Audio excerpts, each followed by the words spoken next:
I spent 4 to 7 years watching people navigate the scariest transition of their financial lives, the jump from paycheck to no paycheck, from building wealth to spending it. And here's what still surprises me. The people who glide through retirement with the most peace, they're rarely the ones with the biggest accounts. After all these years, um, that's the part that catches people off guard. I'm Kevin, 8 to 1 now. I was a tax accountant for most of my working life, retired in 2012, and during those decades, I watched hundreds of families cross that retirement line. Some made it look effortless. Others, even with plenty saved, they suffered. They second-guessed every purchase. They lost sleep when the news talked about inflation or market corrections. And the strange thing is, the difference between those two groups wasn't money. It was something quieter. 7 specific patterns I noticed again and again in the folks who actually enjoyed what they'd built. The first pattern showed up in how they understood their own life. They knew down to the dollar what it cost them to live. Not approximately, not a rough guess.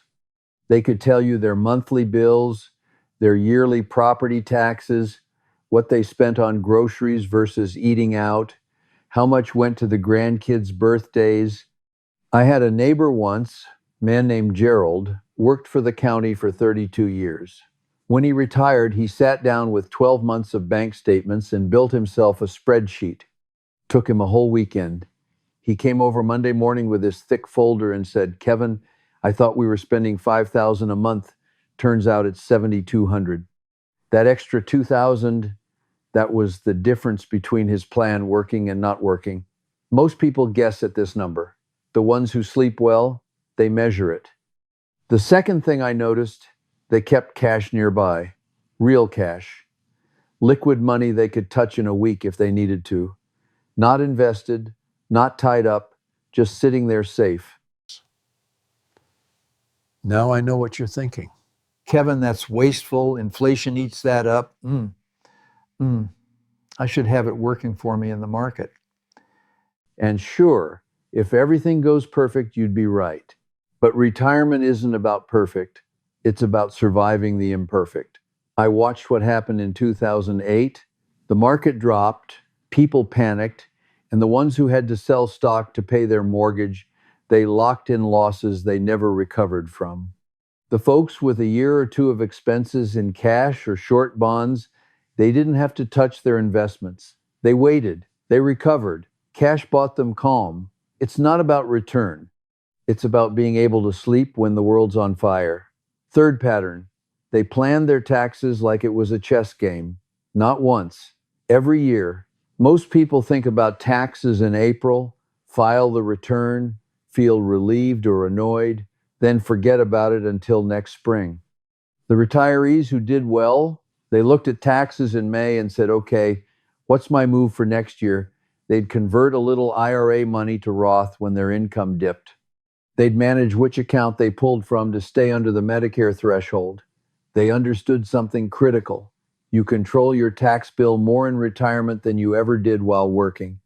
I had a client, a woman named Doris. She was 71 when I met her. Her husband had passed 2 years earlier, and she was pulling everything from her IRA, paying 24% federal.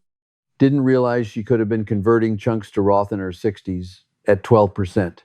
By the time I met her, it was too late. The window had closed. She paid probably $60,000 more in lifetime taxes than she had to. Smart planning isn't about this year.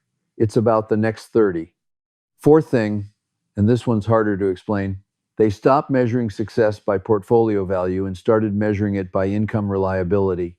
When you're working, you check your account balance and feel good when the number goes up. That's the scorecard.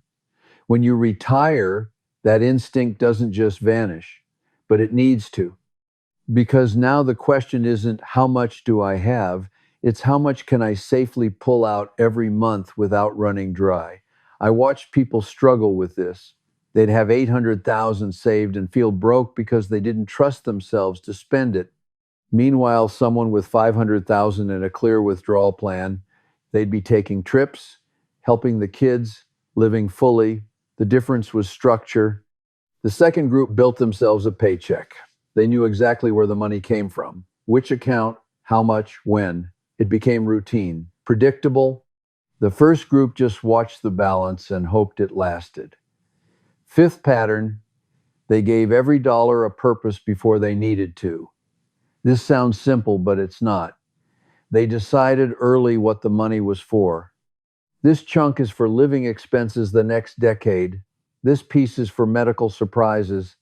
This part is for the legacy we leave the grandkids. This is fun, money, trips, and gifts, and things we always wanted to do. When you assign purpose, spending stops feeling like loss. I knew a couple, Helen and Robert. They retired in 2015. They sat down that first year and carved their savings into 3 buckets. Survival money, they called it. That stayed conservative. Growth money, they didn't touch it for 15 years, let it ride in the market. And joy money, they spent that guilt-free on a trip to New Zealand and helping their daughter buy her first house. When the market dropped in 2020, they weren't panicked. The survival money was safe. The growth money was long-term. They decided what everything was for, so the chaos didn't rattle them. Sixth thing, they accepted that life doesn't freeze just because you retire. Plans change, health shifts, kids need help. You decide to downsize or move closer to family.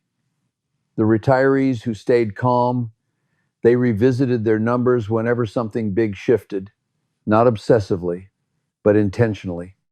They'd ask, is this still working? Do I need to adjust? I watched too many people build a plan at 65 and never look at it again.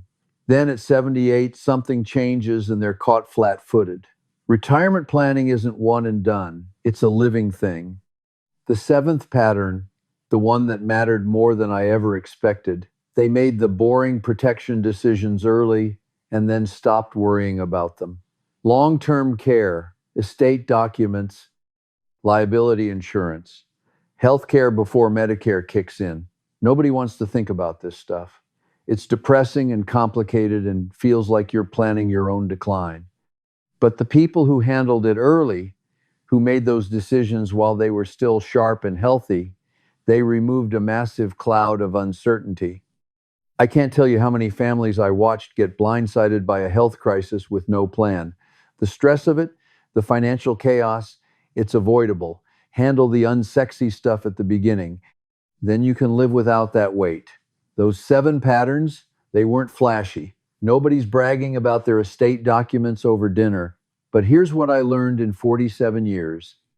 Retirement security isn't about being rich.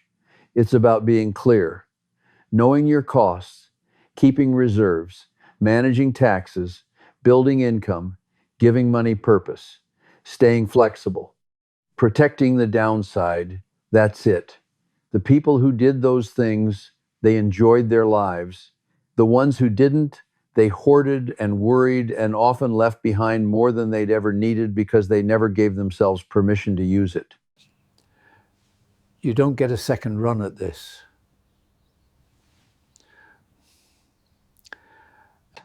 The window to enjoy what you built, it's shorter than you think.